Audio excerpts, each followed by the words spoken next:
প্রিয় দর্শক, আসসালামু আলাইকুম। দর্শক, আপনাদের প্রীতীয় শুভেচ্ছা জানিয়ে শুরু করছি নতুন একটি ভিডিও। তো দর্শক, আজকে এক মেয়ের জীবনের গল্প তুলে ধরবো, যার নাম হচ্ছে জান্নাত। জান্নাতের বিয়ে শাদী হয়নি, তার পরিবারে বাবা নেই, মা আছে, ছোট একটা ভাই আছে। তো ভাই ছোট।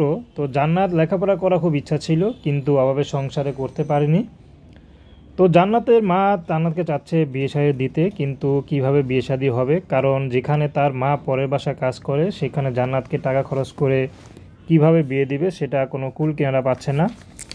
তো জান্নাত বাধ্য হয়ে এখন ইউটিউবে এসেছেন। তো চাচ্ছেন ভালো একজন মানুষ যে তাকে সবসময় ভালোবাসবে, আগলে রাখবে, কখনো ছেড়ে যাবে না। সেই মানুষটি যেমনই হোক, যদি বিবাহিত হয় তাহলে সমস্যা নয়। অনেক পুরুষ তো থাকে যে বিবাহিত জীবনে কষ্টে আছে, এখন বিয়ে করতে চায়। এরকম যদি কোনো পুরুষ পায় তাহলে জান্নাত তাকে বিয়ে শাদী করতে রাজি আছে, জান্নাতের কোনো আপত্তি নেই।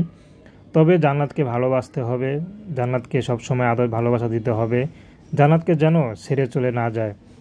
তো জান্নাত লেখাপড়া করেনি, তো জান্নাত চাচ্ছে যদি সে পুরুষ লেখাপড়াও না থাকে সমস্যা নেই, তার ইনকাম যদি কমও হয় সমস্যা নেই, কারণ জান্নাত হাতের কাজ জানে। তার কাজ দিয়ে ইনশাল্লাহ দুজনে ইনকামে সংসারটা চালিয়ে নিয়ে যেতে পারবে, এই ভরসা জান্নাতের আছে। তো জান্নাতের যদি গ্রামেরও বিয়ে হয় জান্নাত কোনো আপত্তি নেই। জান্নাত দেশে হোক বা প্রবাসে যেখানে বিয়ে হোক জান্নাত সব জায়গায় যেতে পারবে, তার কোনো আপত্তি নেই।